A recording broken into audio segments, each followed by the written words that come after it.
Early childhood is the optimal time for children to learn fundamental motor skills. Young children are keen to learn how to control their bodies and master moving. It can also be difficult for students to unlearn incorrect movements as they become older. It is best for the punt to be introduced to students in Year 2. This will be a progression from learning the basic kick, which is introduced during foundation or prep. The punt is a very important fundamental movement skill, as it is used in many sports such as AFL, rugby, soccer and gridiron. The punt kick is the most commonly used kick in AFL. When students master this kick, they will be able to participate in sports which may prove more difficult without it and contribute to an increase in self-esteem and self-confidence. In turn, this will mean they are better able and more likely to participate in physical activity throughout their lifetime. When first beginning to learn the punt, students should use large, soft, round balls such as foam balls. In the later years, students may progress to balls used in sports such as rugby and AFL. When teaching students how to punt, the full movement can be broken up into components. These are then placed together into a smooth movement. When teaching the skills, students should be encouraged to focus on distance first and then accuracy. There are also specific activities students can do to improve each component. When punting, eyes should always be focused on the ball.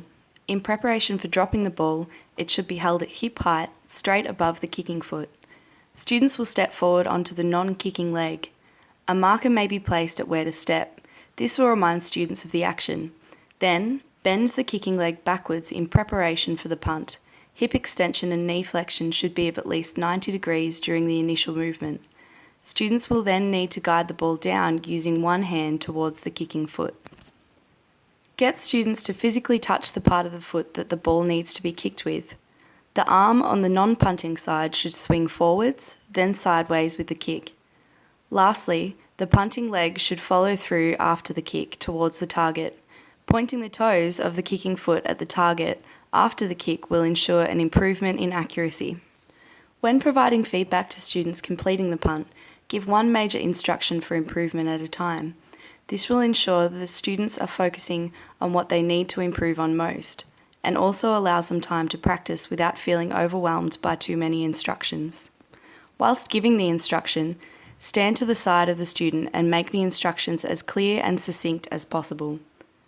Key teaching points could include eyes on the ball, ball at hip height, stepping forward on the non-kicking foot. Simply stating eyes, hip height and step may be sufficient as a reminder when the action becomes more familiar to the students. There are 5 common errors associated with the punt. The first is not stepping towards the target.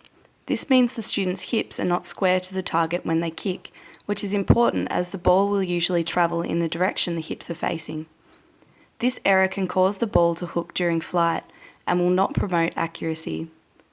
Simple remedial drills to fix this include having players stand along a straight line and practice stepping to each other while kicking to each other. The second common error is a loss of balance.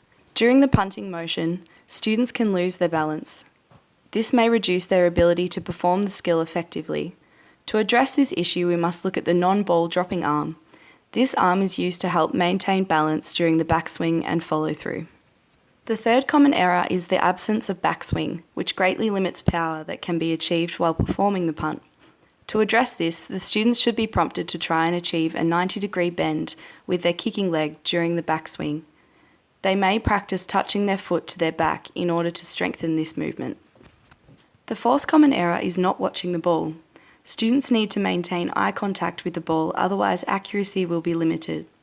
To reinforce the importance of eye contact, students should be encouraged to focus on the ball until it has made contact with the kicking foot. You may place a sticker on the ball for students to focus on.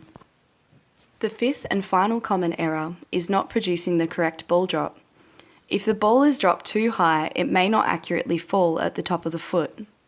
If the ball is thrown down towards the foot, it will rush the follow-through and make the punt less accurate. Encourage students to guide the ball down with one hand as low as possible to give the ball a better chance of touching the top of their foot. You can find more resources and activities to assist in teaching the punt in the Victorian Department of Education's Activities Resource for Classroom Teachers.